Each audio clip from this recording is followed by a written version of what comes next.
एक छात्र ने संस्कृत के शिक्षक से पूछा कि गुरुजी, एरिक्तम नपामृधु एरिक्तम नपाद्यम, इस श्लोक का अर्थ क्या होता है।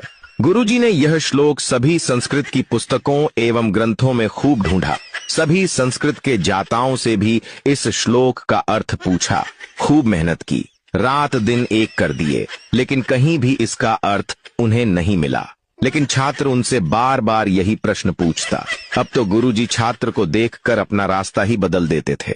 आखिर हार कर गुरुजी ने छात्र से पूछा कि बताओ, यह श्लोक तुमने कहाँ पढ़ा। तब छात्र ने कहा कि उसने यह श्लोक प्रिंसिपल के केबिन के बाहर पढ़ा।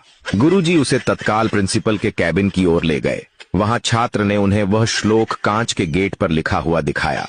गुरुजी ने छात्र को चप्पल टूटने तक मारता ही रहा, क्योंकि वह कांच की उल्टी साइड से पढ़ रहा था। सीधी साइड पर लिखा था, धूम्रपान मत करिए, मद्यपान मत करिए।